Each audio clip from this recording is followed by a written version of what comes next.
ቪዲዮ ለብፁዕነታቸው ለአቡነ ሳሪዎስ አድርሱልኝ። በአርሲ የኦርቶዶክሳውያን ግድያና አፈና አሁንም እንደቀጠለ ነው ያለው። በጣም በሚያሳዝን ሁኔታ አጥቢያ ማለት ነው ሰኔ 20 ለ21 አጥቢያ ጠቅላይ ሚኒስትር ዶክተር አብይ አስደሳች ሰበር ዜና በልደታ ማርያም ድንቅ ተአምር። እሸቱ አፈቀላጤ ነው በጣም ሰላም ጤና ይስጥልኝ። ወዳ የተከበራችሁ የንቁሃን ሚዲያ ሰዎች እንደምናላችሁ እንደምስቃያችሁ እኔ አላሁ እግዚአብሔር ይመስገን። ባላችሁበት ሰላም ክርስቶስ ይብዛላችሁ። የተደራችሁ ውድሻችን ዛሬም በእጅግ ሰበር በሆኑ መረጃዎች ተመልሼ መጥቻለሁ። በአርሲ ኦርቶዶክሳውያን ጉዳይ ዛሬም እንግዲህ መከራና ግፉ ቀጥለዋል። መረጃውን አስደምጣችኋለሁ። ኦርቶዶክሳውያን በተጨማሪ የእሸቱ መለሰ ጉዳይ ከሯል። እንዲሁም አቡነ ሩፋኤል ውግዘት ከጵጵስና ከስራ ድርሻ ውጭ አገልግሎት ውጭ መሆናቸው ብዙዎችን እያነጋገረ ይገኛል። ይህንን መረጃ አስደምጣችኋለሁ። በቅድሚያ እስኪ ከዚህ ቪዲዮ ጀምርና ሙሉ መረጃዎችን እንሰማለን። ተከታተሉ።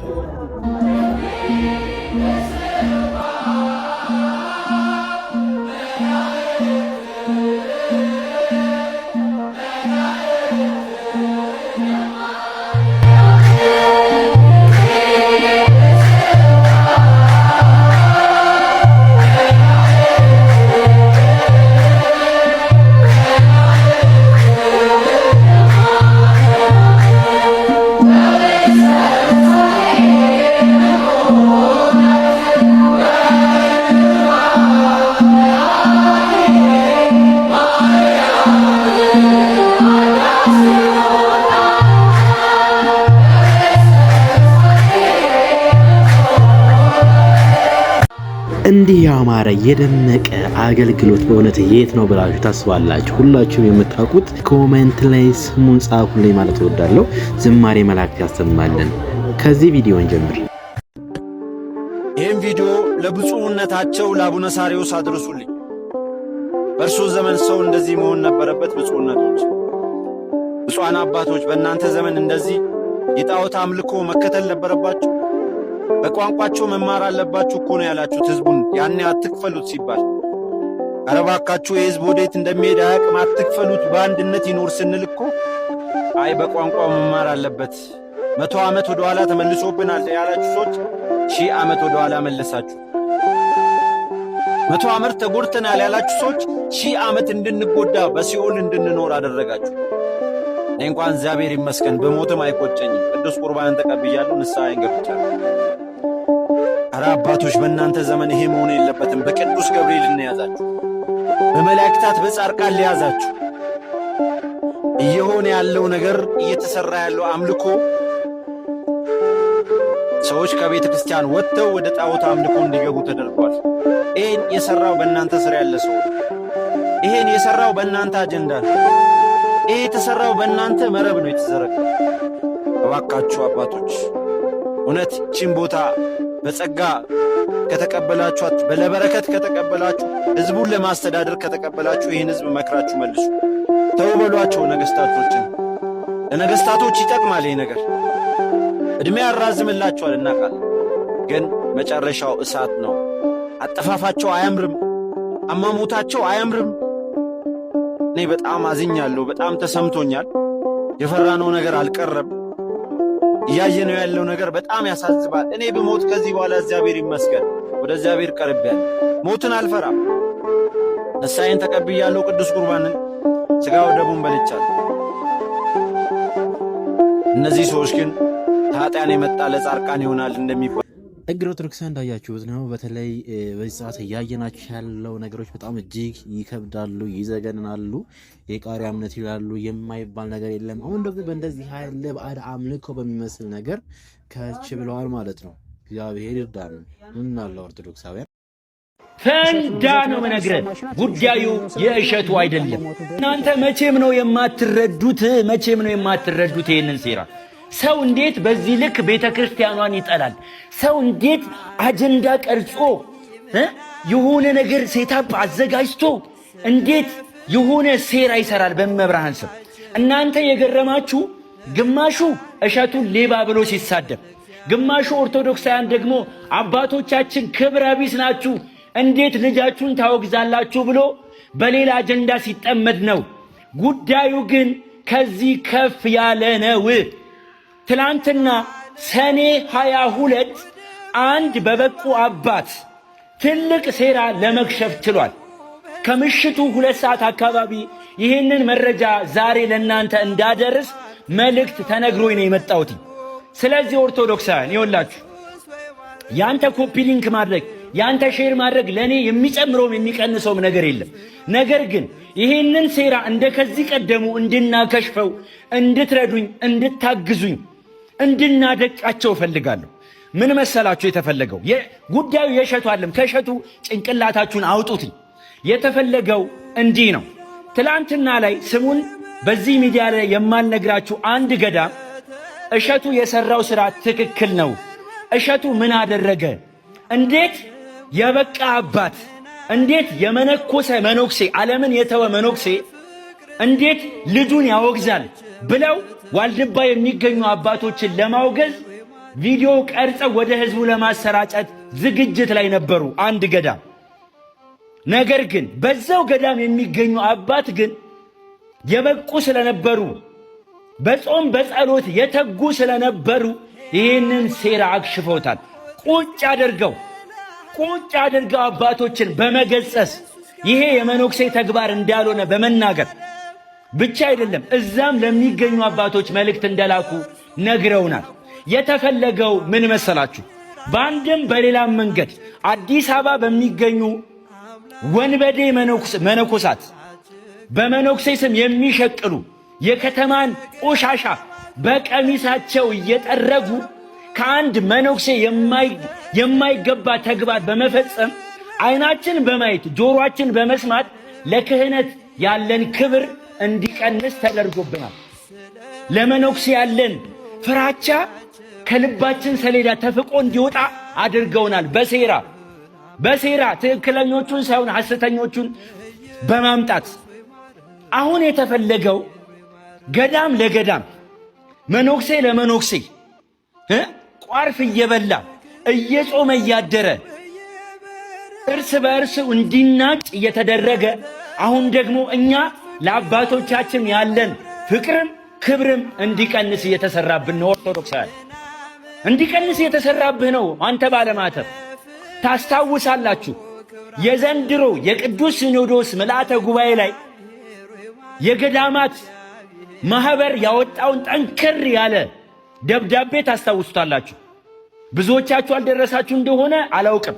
ነገር ግን እኛ ኦርቶዶክሳውያን ለገዳማት ያለን ፍቅር ለአባቶቻችን ዓለምን ትተውቻችን ያለን ፍቅር ይታወቃል። እንዴት ጆሮአችንም ልባችንም ለነሱ እንደሚቀና ይታወቃል። አሁን ግን በሴራ ይሄንን ነገር እያወጡብን ያሉት ጉዳዩ የእሸቱ አይደለም። ፈንዳ ነው መነግርህ። ጉዳዩ የእሸቱ አይደለም። በሴራ እኛ ለአባቶ ነገ ተነሱ ቢሉን ነገ እንዲያደርጉ ቢሉን የምንሰማው ማንን እንደሆነ ይታወቃል። መልእክታቸውን ነገ እንዳናዳምጥ እየተደረገ ነው። አለቀ። ወደ ሁለተኛው ነገር ልምጣ። አባቶቻችን ሆይ፣ ገዳማውያኑ ሆይ፣ መነኮሳቶቻችን ሆይ ዓለምን ንቃችሁ ጮማ ሳይሆን ቆሎ በመቆርጠም በገዳም የምትገኙ አባቶቻችን ሆይ መቁጠሪያችሁን የምትጥሉበት ብዙ ጉዳይ አላችሁ እኮ አባቶቻችን። እንዴት እንደምንወዳችሁ እንዴት እንደምናከብራችሁ እንዴት ለእናንተ ያለን ፍቅር ይታወቃል። ነገር ግን ይህን ሴራ አክሽፉት አባቶቻችን ሆይ። በስዕል አድኗ ፊት ቁጭ ብላችሁ የምትነግሯት ብዙ ሮሮ አለብን። ሀገር እንደ በሶ እየተበጠበጠች ቤተ ክርስቲያናችን እንደ ችቦ እየነደደች ባለበት በዚህ ጊዜ የእናንተ ተግባር አይደለም። እናንተማ ስለ ጥጋባችን የምትራቡ፣ ስለ ሰላማችን የምትጸልዩ፣ ስለ በደል ስለ ኃጢአታችን ስለ መተላለፋችን ከእግዚአብሔር ምሕረት የምትጠይቁልን አባቶቻችን ናችሁ እናንተ። ይህ ተግባር የእናንተ አይደለም፣ በፍጹም የእናንተ አይደለም አባቶቻችን። ስለዚህ አንድ በኃጢአት በነውር የታወረ በብዙ አጀንዳ የታጨቀ ጉዳዩ ያዋጣል አያዋጣም እንጂ ሚዛኑ ትክክል ነው አይደለም የሚል ስብዕና የሌለው ሰው የሌለው ተቋም፣ የሌለው ድርጅት፣ የሌለው ማህበር እናንተ ሊመራችሁ አይችልም። አባቶቻችን አይችልም። እሸቱ ልጃችሁ ነው። ቢያጠፋ ብትገጽጹት እግራችሁ ስር ቁጭ ብሎ እግራችሁ ስር ወድቆ ይቅርታ የሚጠይቃችሁ ልጃችሁ ነው። ጊዜውን፣ ገንዘቡን፣ ጉልበቱን በመስጠት ቤተ ክርስቲያንን በማገልገል ውስጥ ያለ ልጃችሁ ነው። ደግሞ ስለዛም ይቅርታ ጠየቀ እኮ አባቶቻችን አይደለም። ስለዚህ ጉዳዩ አይደለም። ኦርቶዶክሳውያን በል ይህንን ቪዲዮ እጅህ እስኪደክም ድረስ ጣትህ እስኪደክም ድረስ ኮፒ ሊንክ፣ ሼር፣ ሪፖስት በማድረግ ኮሜንት ላይ በመግባት እሺ ወንድማችን ወዳጃችን እንወዳለን፣ አባቶቻችን ሆይ እናከብራችኋለን ኮሜንት አድርጉ። ሁላችሁም ኦርቶዶክሳውያን ይሄንን አድርጉ። በማርያም ይሄንን ሴራ እናከሽፈው። እሸቱ አፈቀላጤ ነው። በጣም ከሚገርመኝ እኛኛ ሲመጣ ጎንበስ እያለ እሻባስ በጣም ለስላሳ እንደበስ ነው ያለው።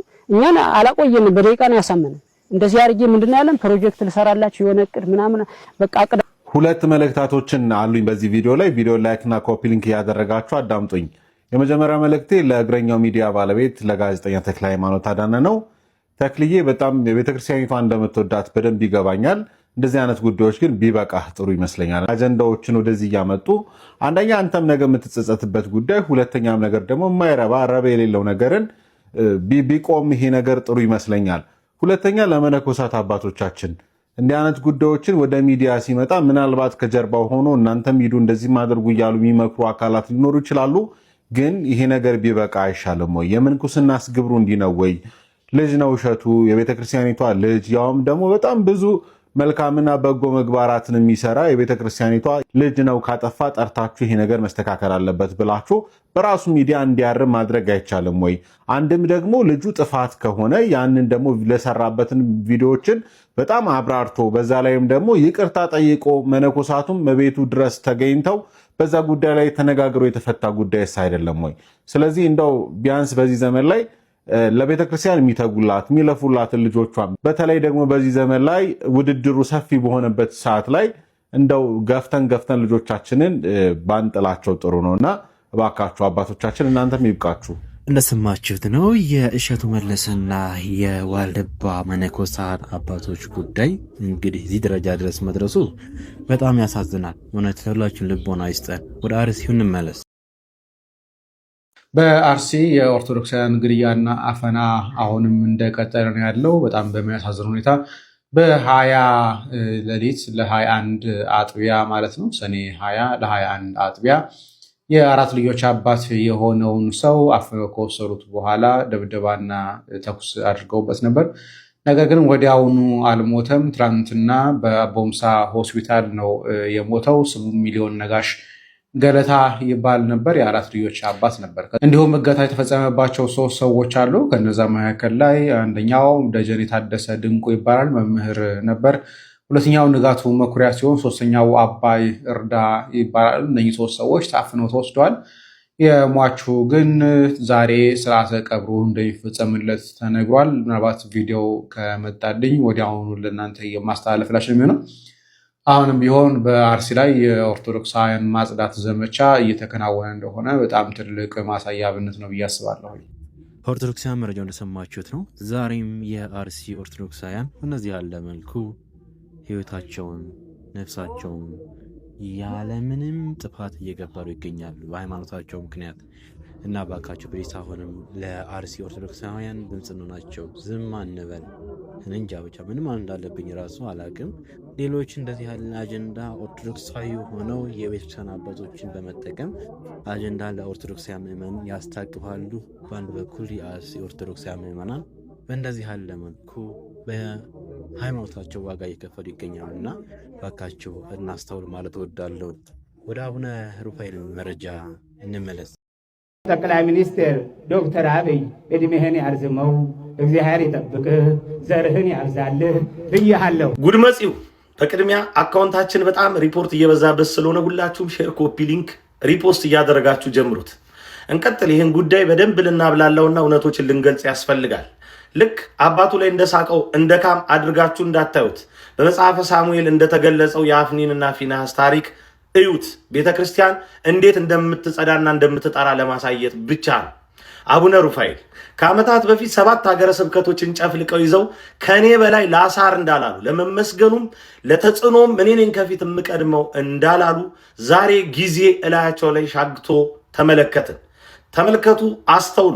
ትላንት በዛ በጨረቃ ጵጵስና ዘመን እነኛ የጨረቃ ጳጳሳት የሚለብሱትን ልብሰ ተክህኖ ከናስኬማው ከግብፅ ድረስ በማስመጣት ደጅ ድረስ አድርሰውና አዳርሰው ፈረስ ያደርሳል እንጂ አይዋጋም ብለው ጥፍ ሲሉ እነኛ ከሳቸው ጋር ከፊት የነበሩቱ ዛሬ በስልጣን ላይ ያሉት ማለት ነው ነገር ቆርጭመውባቸው ነበር መሰለኝ። ዛሬ እንኳን ሊያስጥሏቸው ቀንበር ሆኑባቸውና አረፉ። ያ የተሸረገደለትም ስርዓት ዛሬ በፍጹም አቡነ ሩፋኤልን አያውቃቸውም። እግዚአብሔር ሲነሳ ማንም አያስጥልም። ከ7ቱ ሀገረ ስብከቶች 5ቱ ቀድመው የተቀነሱ ሲሆን በሁለቱ የጨነቃቸው ብፁዕነታቸው በሐውልት ላይ ፎቶ እየተቀረጹ በማልቀስ በረሃ ወይም ጫካ ውስጥ ደግሞ በሶፋ ላይ ተቀምጠው ገድላት ድርሳናትን ደርድረው መልክ በመስራት ሲጨነቁ ተመልክተን ነበር። በቤቱ መዘበት ምን ያህል ዋጋ እንደሚያስከፍል ማየት ነው። ዛሬም በሳቸው መንገድ ላይ ያላችሁ እኛ ልጆቻችሁን የምትመሩ ቤተክርስቲያን ትልቅ ኃላፊነት ጥላባችሁ በዚህ በመከራና በሰቆቃዋ ወቅት ከገዳዮች ጋር እኩል ቆማችሁ የምትዘብቱ ሁሉ መላው ኦርቶዶክሳዊ እንዲጠበው እንዲጨንቀው የት ልግባ እንዲል ምክንያት የሆናችሁ ሁሉ እግዚአብሔር አምላካችን ይመጣል። ሁሉም አባታት ተዋርዶ ቤተክርስቲያን ነጻ ትወጣለች። እኔ ደግሞ ሌላ አጸያፊ ቪዲዮ በቴሌቪዥን እለቃለሁ። የእግዚአብሔር ስም መጠራት የጀመረው በዶክተር አብይ አህመድ ዘመን ነው። አንዳንድ ማሽቃበጦች በልክ ካልሆኑና መስመር ከሳቱ የሆነ ችግር አለ ማለት ነው። ብፁዕ አቡነ በርገር ከስልጣናቸው እንደተነሱ የሚያሳዩ መረጃዎች እየወጡ ነው። ሰሞኑን እንግዲህ ከሚያስተዳድሯቸው 7 ሀገረ ስብከቶች ውስጥ 5ቱ ተቆንሰው 2 ብቻ እንዲቀራቸው ተደርጎ ነበረ። አሁን ደግሞ 2ቱም ሀገረ ስብከት ተነስተው አርፎ ቤታቸው እንዲቀመጡ ትዕዛዝ ወርዳል የሚል መረጃዎች እየወጡ ነው። ሰሞኑን እንደምታውቁት አቶ ዘመድኩን በቀለ እብድ ሆኖ ወፈፌ ሆኖ በአቡነ በርገር ጉዳይ ላይ ሲጮህ ነበረ። ይህን ሰው በአፋጣኝ ከስልጣን ካላነሳችሁልኝ፣ ከሀገረ ስብከቱ ካላነሳችሁት በስተቀር ሰቅጣጭ፣ አንገት የሚያስደፋ የሚያዋርድ እሱም ብቻ ሳይሆን አቡነ በርገርን ብቻ ሳይሆን ሌሎች ጳጳሳትን ጭምር አንገት የሚያስደፋና የሚያዋርድ ቪዲዮ እለቃለሁ ብሏል።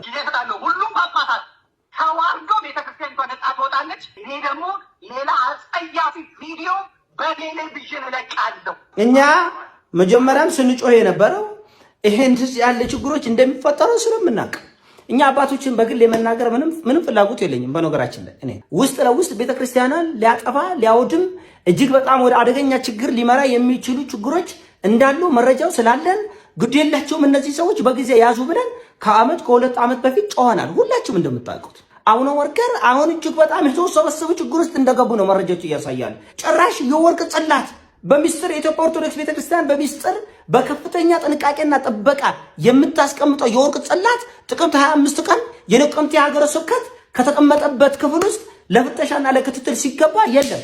ስለዚህ የነቀምቴ ሀገረ ስብከት ለቤተ ክህነቱ አስቸኳይ ደብዳቤ ታቦታችን የወርቅ ታቦታችን ተሰርቋል፣ ተዘርፏል፣ ሩቅ ቦታ ሳይሄድና ደብዛው ሳይጠፋ በአስቸኳይ ድረስልን ጥሪ አሰምቶ ነበር የነቀምቴ ሀገረ ስብከት። አሁን ግን ዘመድኩን አፍ ላይ የገባ ነገር ዘመድኩን እጅ ላይ የገባ ጉዳይ ሰውየው ለቤተ ክህነቱ ሰዎች በጣም ከፍተኛ ቅርበት ያለውና መረጃ በቀላሉ ማግኘት የሚችል ሰው ነው። ይሄ ሰው ይሄን ቪዲዮ ከለቀቀ በኋላ የቤተ ክርስቲያኑ ሰዎች ዋይ ብትሉ ትርጉም የለውም። ይሄን ጉዳይ በአስቸኳይ መላ ፈልጉለት፣ አንሱልኝ ብሏል። አንሱለት። አይ ካላቸው ይሄ ሰውዬ ያደርገዋል። እንደውም በዩቲዩብም በቲክቶክ አይደለም በቴሌቪዥን ነው መለቀው ነው ያለ። እኛ ስለምናውቀው ለቤተ ክርስቲያና ካለን ጥልቅ ፍቅርና ክብር የተነሳ ነው እንጂ እኛ ይሄን ጉዳይ ኮንተንት አድርገን ይዘው ልንመጣ አንችልም። በወር አንዴ ነው እኔ በ2 ወር አንዴም አላነሳ የቤተ ክህነቱን ጉዳይ። ችግሮች አሉ። ችግሮች ለኛ መረጃዎች በየጊዜው ይመጡልናል። ኧረ እባካችሁ አርሙ፣ ሾላ በድፍኑ አርሙ ነው እያልን ያለ ነው። አልታረመም ነው እየተባለ ያለ። ስለዚህ እንደዚህ ያለ ወንብድና ጨርሶ አቡነ በርገር ያደረጉትን ካደረጉ በኋላ ልክ እንደ መንሱር ለመሆን እየሞከረ ነው። እንደ መንሱር ጀማል ለጠቅላይ ሚኒስትር ኩላሊቴን ይሰጣለሁ፣ ልቤን ሰጣለሁ፣ ሳምቤን አላለ። ጠቅላይ ሚኒስትሩ እኮ ኩላሊትን ስጠኝ፣ ሳምባን ስጠኝ ያለው ሰው የለም። ነገር ግን የሰራውን በቢሊዮን የሚቆጠር ገንዘብ ዘረፋ ወደ ጠቅላይ ሚኒስትሩ በመጠጋት ወይም በመደበቅ የሚያመልጥ መስሎት ነው። ግን አልሆነም፣ አልተሳካም። የእግዚአብሔር ስም መጠራት የጀመረው በዶክተር አብይ አህመድ ዘመን ነው። አሁን ራሱ ዶክተር አብይ ራሱ ቢጠየቅ አሁን ካንተ በፊት በኢህአዴግ ጊዜ ሰዎች እግዚአብሔርን ስም ጠርተው አያውቁም ኢትዮጵያ ውስጥ ቢባል እንደው እሱ ራሱ አዎ እውነት ነው ይላል እንዴ? አይልም። ፍጹም ማንም አይልም። ሳርቅጧል። አንዳንድ ማሽቃበጦች በልክ ካልሆኑና መስመር ከሳቱ የሆነ ችግር አለ ማለት ነው። ኢትዮጵያ ውስጥ እንግዲህ ኃይለ ሥላሴ ወድቀው ወይም ደግሞ ከስልጣናቸው ተነስተው ጠቅላይ ሚኒስትር አብይ አህመድ በመጣበት እድሜ ደርግ 17 ዓመት ኢህአዴግ ወደ 30 ምናምን ዓመት ያዙትና 50 ዓመት ድፍን 50 ዓመት ኢትዮጵያ ውስጥ እግዚአብሔር ብሎ ሰው ስም ጠርቶ አያውቅም ነው የሚሉት። እግዚአብሔር ተብሎ ሰዎች ስም ጠርቶ አያውቁም ነው የሚሉት። እና እንዴት ነው እንዲህ ያሉ ነገሮች በምን መልኩ ነው እዚህ ደረጃ የተደረሰ የሚለው በጣም የሚያስደንቅ ነው።